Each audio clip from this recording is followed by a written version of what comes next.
Assalamualaikum warahmatullahi wabarakatuh.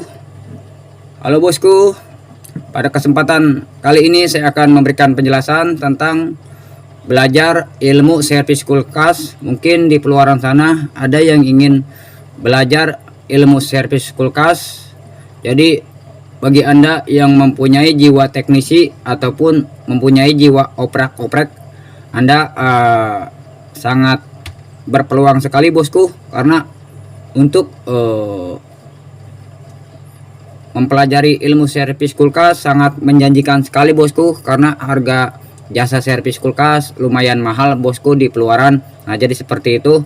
Oke, tidak panjang lebar, sekarang saya akan memberikan penjelasannya. Tolong disimak baik-baik apa yang saya sampaikan, mudah-mudahan bisa dipahami dan bisa bermanfaat untuk Anda semua. Nah jadi jika Anda ingin belajar ilmu servis kulkas, Anda harus meyakinkan kepada diri Anda bahwa Anda bisa untuk melakukan semua itu. Kalau Anda yakini kepada diri Anda bahwa Anda bisa untuk melakukan semua itu, jadi rintangan apapun yang menghadang Anda akan bisa bosku. Jadi akan rileks di saat Anda menghadapi rintangan apapun. Nah jadi seperti itu. Jika Anda sudah meyakinkan kepada diri Anda bahwa Anda bisa untuk melakukan semua itu, barulah Anda ke tahap selanjutnya bosku. Jadi untuk mempelajarinya Anda pelajari poin-poinnya saja dulu bosku. Seperti contoh, komponen apa saja di kulkas satu pintu ataupun di kulkas dua pintu, dan apakah fungsi-fungsinya.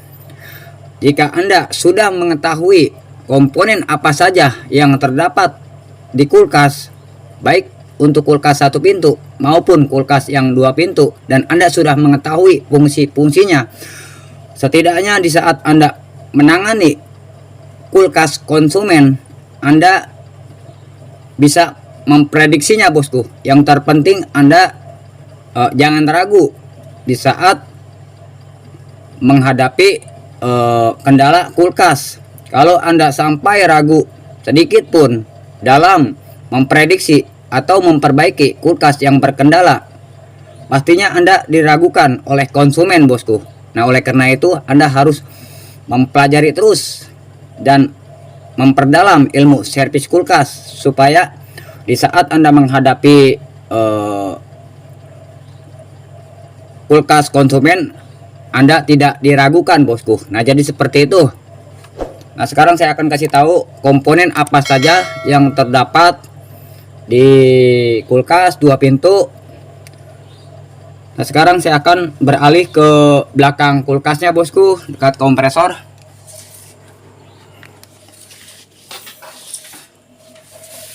Oke, di sini saya sudah berada di belakang kulkasnya bosku, dekat kompresor. Nah jadi yang tadi saya katakan dari awal, Anda harus mengetahui komponen apa saja yang terdapat di kulkas dua pintu salah satunya, dan apakah fungsinya. Yang pertama yaitu kompresor bosku. Jadi kompresor ini otak dari segala-galanya bosku. Kalau kompresor ini tidak bekerja ataupun macet, maka kulkas Anda tidak dingin sama sekali bosku. Nah jadi seperti itu komponen yang pertama dan fungsinya.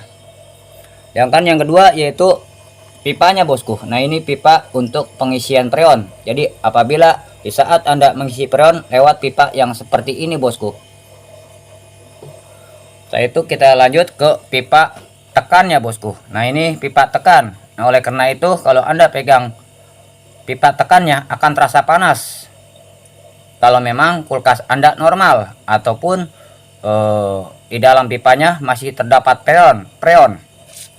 Begitupun kalau Anda pegang sisi samping kulkas akan terasa hangat bosku, karena samping kulkas ini terdapat kondensor, dan fungsinya untuk merubah color bosku, yang awalnya berwujud gas menjadi cair, dan setelah itu ditampunglah oleh filter bosku.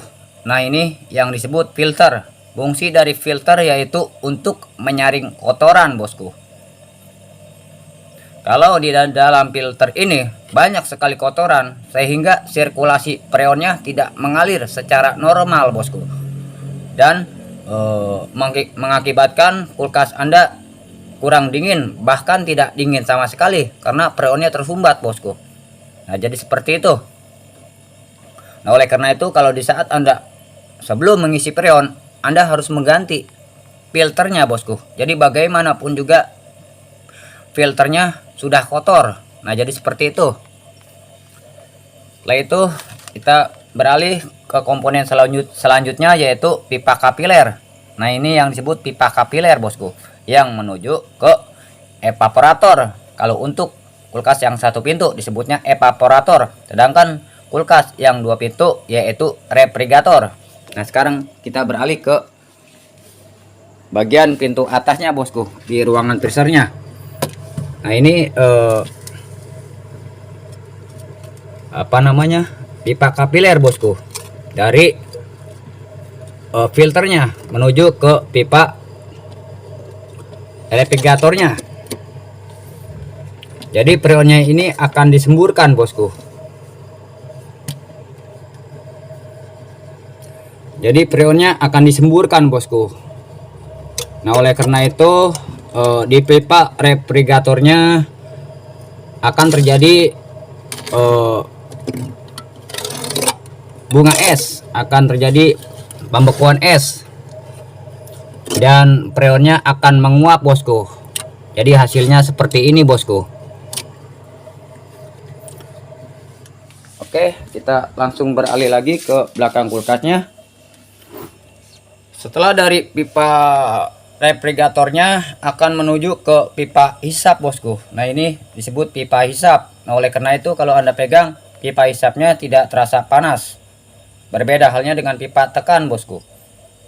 Nah, jadi seperti itu komponen yang terdapat di kulkas dua pintu.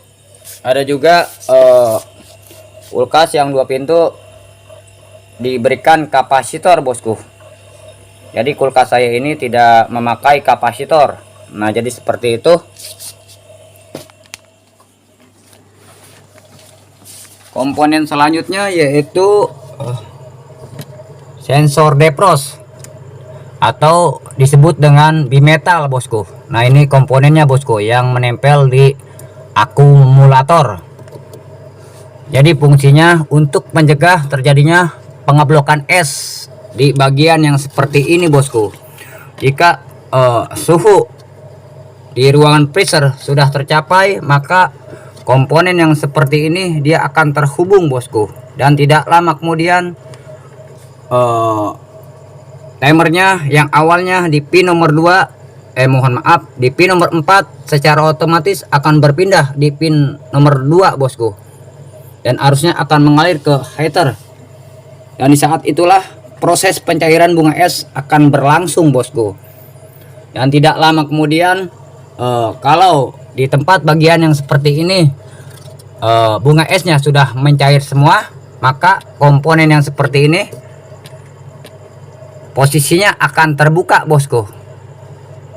Dan tidak lama kemudian motor timernya yang awalnya di pin nomor 2 secara otomatis akan berpindah di pin nomor 4 untuk menghidupkan kompresor, bosku. Dan di saat itulah proses pendinginan akan berlangsung. Nah, itu komponen sensor defrost. Dengan ini kita lihat, ini disebut heaternya, bosku. Jadi posisi heater kulkas saya ini di belakang penutup freezernya. Berhubung kulkas saya ini mereknya Sanyo, jadi posisi heaternya di belakang penutup freezernya, bosku. Jadi fungsi dari heater yaitu untuk mencegah terjadinya pengeblokan es di tempat bagian yang seperti ini, bosku. Nah, jadi seperti itu. Sedangkan yang ini yaitu thermofuse. Jadi fungsi dari thermofuse yaitu sebagai pengaman, bosku. Apabila terjadi panas yang berlebihan diakibatkan oleh heater, maka komponen yang seperti ini akan memutus.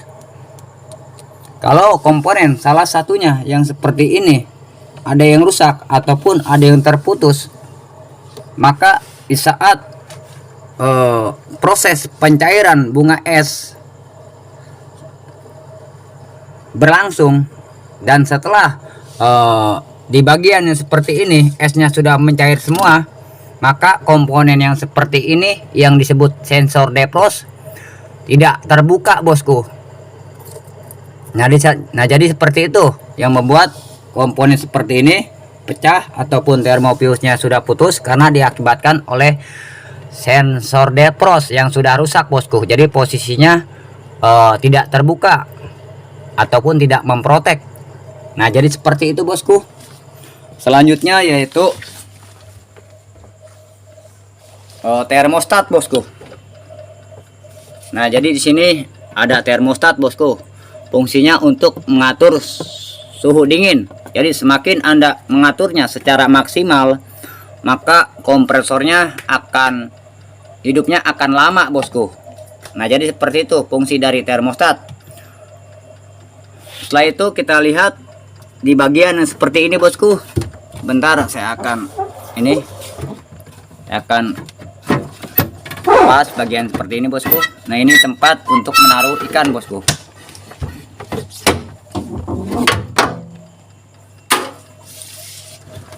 Nah, jadi kalau di dalam penutup ini, di dalamnya terdapat timer, bosku. Ada pula posisi timer berada di sini dan ada pula di belakang kulkasnya, bosku, dekat kompresor. Jadi fungsi dari timer yaitu untuk mencegah terjadinya pengeblokan es di ruangan freezer, bosku. Jadi kalau memang motor timernya sudah rusak, dalam arti motor timernya sudah terbakar, maka posisi timernya tidak bisa berpindah ke pin nomor 2, bosku, karena motor timernya terbakar. Dan oleh karena itu kulkas 2 pintu Anda akan terjadi pengeblokan es yang sangat banyak sekali, sehingga di pintu bagian bawah tidak dingin sama sekali, bosku, karena lubang anginnya itu tertutup oleh bunga es kalau memang motor timernya sudah terbakar. Nah, jadi seperti itu, bosku, penjelasan yang saya sampaikan. Jika Anda ingin belajar ilmu servis kulkas, sekali lagi saya tegaskan, jika Anda benar-benar ingin belajar ilmu servis kulkas, Anda harus yakinkan kepada diri Anda bahwa Anda bisa untuk melakukan semua itu. Kalau Anda yakinkan kepada diri Anda bahwa Anda bisa, pasti rintangan apapun yang menghadang atau apapun kerusakan kulkas, pastinya Anda akan hadapi dengan santai, bosku. Nah, jadi seperti itu. Oke, sampai di sini penjelasan yang saya sampaikan, bosku. Mudah-mudahan bisa dipahami dan bermanfaat untuk Anda semua. Jika Anda ingin mengetahui lebih jelas tentang seputar kulkas, Anda lihat saja di playlist tentang kulkas, supaya Anda lebih memahami tentang semua itu. Kalau ada yang perlu ditanyakan, silakan saja, bosku. Insya Allah saya akan menjawabnya apa yang saya ketahui. Kalau sekiranya konten saya merasa bermanfaat untuk Anda semua, saya minta supportnya, bosku. Yaitu bagi yang belum tekan subscribe, silakan tekan subscribe dan tekan lonceng supaya saya lebih bersemangat lagi untuk membuat konten. Kurang lebihnya saya minta dibukakan pintu maaf yang seluas-luasnya. Saya tutup. Wassalamualaikum warahmatullahi wabarakatuh.